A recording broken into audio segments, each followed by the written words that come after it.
Welcome to the Machinery and Equipment Appraisal Process presentation for Nationwide Valuations. On your screen, you will see a copy of our Machinery and Equipment Appraisal Request for Quote form. This form is used to quote all machinery and equipment appraisals and should be submitted to Nationwide Valuations along with an equipment list when ordering an appraisal. If you do not already have a copy of the form, you can request a copy by emailing your sales rep or by emailing info@nationwidevaluations.com. The purpose of this form is to help the appraiser better understand your project. USPAP requires that the appraiser fully understand the scope of a project before engagement, and we've developed this form to help to better understand your project and help you with your assignment. The first step is to gather a list of equipment to submit for Nationwide for quote. So the most common thing that we see is a depreciation schedule. The most important piece of the depreciation schedule is going to be a detailed asset list. Many times we'll see something that'll say, it'll be a category that'll say machinery and equipment, and it'll have a large value next to it, but there's likely going to be individual pieces that make up that bulk value.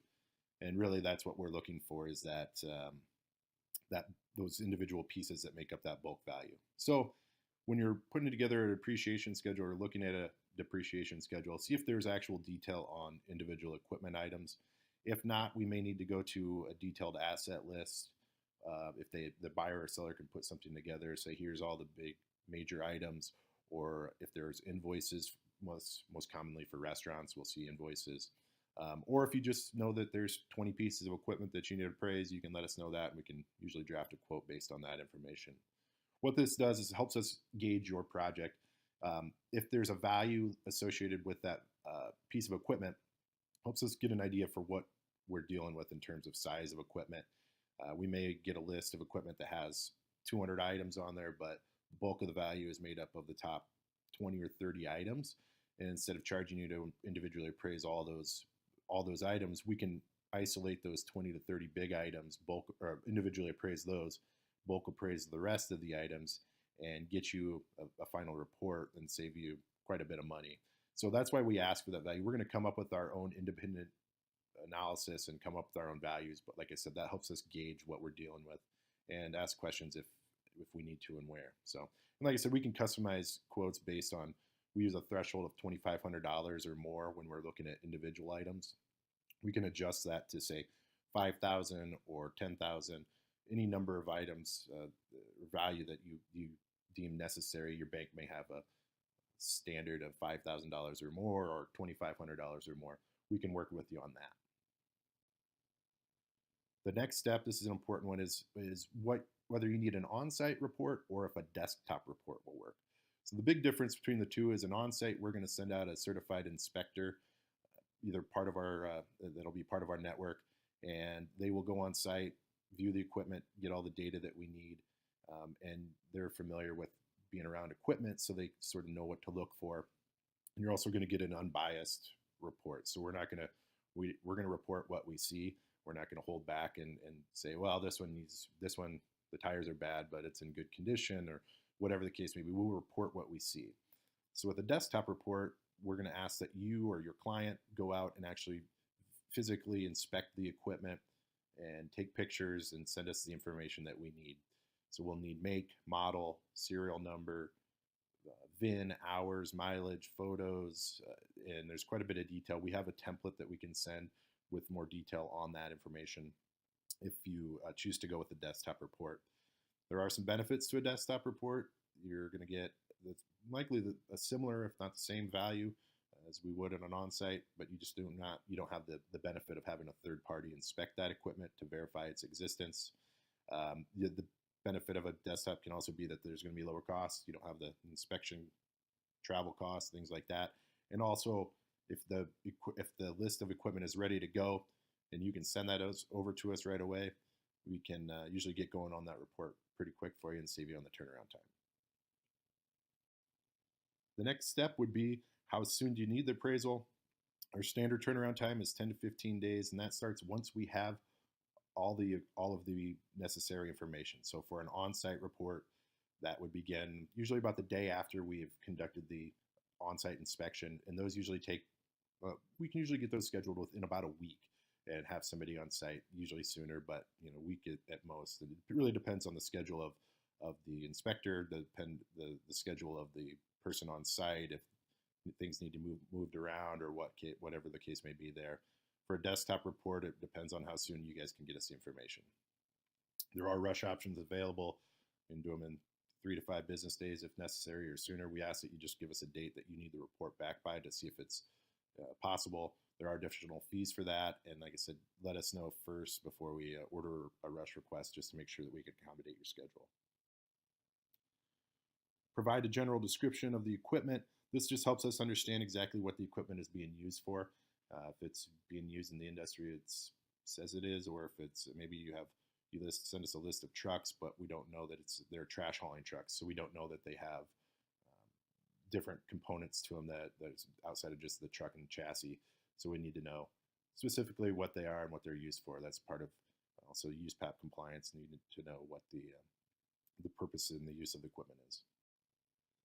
Name and contact for the business owner. The big key here is just to make sure that if there are multiple locations, that we have all of those locations up front so that we can quote that properly. Obviously, there's going to be additional costs if there are more than one location, not necessarily, but we need to know that up front so that we properly give you a quote from the get-go. Name and contact information for the bank or whoever is ordering the appraisal if there's a lender involved. Just make sure we have the proper contact information. We'll need that for the engagement agreement. Also, this information is so we can send the final report. We need to know who to send that to, and this will tie into intended users here in a second. The intended use of the report. This is an important one. So we need to know if what it's going to be. What's the report going to be used for? This helps us paint our picture of the entire scope of the assignment. So are you using the report to liquidate collateral? Are you restructuring debt with some equipment refinancing? Or is this an SBA loan? Is there any legal issues involved here? Are you just establishing a purchase price? Just whatever the case, whatever you're using it for, the more detail we have there, the better. And that way we can ask questions if we need to and get you the right values and the right approaches and all that stuff. The intended users of the report, this is another important section. Is it going to be the bank? Do you want the borrower or the seller to be able to see the report if they call up and ask? Or is it really just tied to the bank and maybe the SBA? If the SBA is involved, we typically include them as a user. But sometimes there may be a situation where the bank is ordering a report, but they don't want the borrower or the seller to see it, and that's fine. Just put that in the notes there in the intended user section. Type of value needed. So there's 3 here. There's more that can be reported. These are the big 3 that we commonly report. You have fair market value in place and in use. There's a couple of scenarios here. One of the big ones would be if there's a business valuation involved, possibly, and the business valuation is coming in low on the value, maybe not meeting the purchase price, and the business valuation expert maybe will come to us and say, the value may be in the assets, and it would you may benefit from having a third-party independent equipment appraisal. We can do that, and we do it quite often, and that can often be the case where the value of the assets is the value of the company, and so that can be a big piece there to help you out, and the fair market value would be the standard that we'd use there. Also, if you're just buying some assets, you want to make sure that the borrower is paying a fair price for whatever he or she may be purchasing. That way, you're not overpaying, and you're not really necessarily concerned about the collateral value or liquidation value. You'll determine that yourself, but this helps gauge that they are paying a fair price. They're not overpaying or anything like that. Orderly liquidation value. This is sort of an auction value.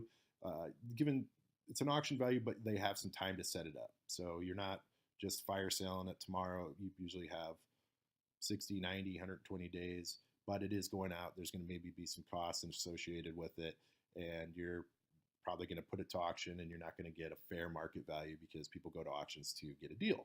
So that's the value there. That's a common one used in the SBA. They often require that if there's a loan collateral, they'll lend up to 80% of orderly liquidation value. We have forced liquidation value. That's a fire sale value. See that a lot used if you're going into a liquidation. So I would recommend in a liquidation situation that value be ordered with the report. what values do I need to request? So this is kind of goes back. It really depends, and that the whole purpose of this request form is to help the appraiser and the appraisal team understand the scope of the project. And if we get to the end of it and we're not sure, we'll ask you questions. And likewise, if you have questions and you just don't know what to order, ask us. We're happy to help you out and walk you through and see if we can make sure we get you the right value there. We do our fees are flat, so when we quote you a fee, that includes the values that you ordered. If you have to go back and add one later on, that can, depending on what is going to be added, that can cost extra. But if you order fair market value and orderly liquidation value up front, that's the same as if you ordered all three of them or just one of them. We don't increase adding any of those. There are additional types of value available, like I said, but these are the three that you'll commonly see. So the final step here is how to order an appraisal. You can email the completed request form along with a list of equipment to Nationwide Valuations. We'll give you a quote. If you approve that quote, we'll get you an engagement agreement. Once we have that signed, we'll start arranging the on-site inspection. If it's an on-site, we'll ask for data on the desktop report if we don't have anything there yet. Once we have all that data, we'll set a completion date, send that off to you.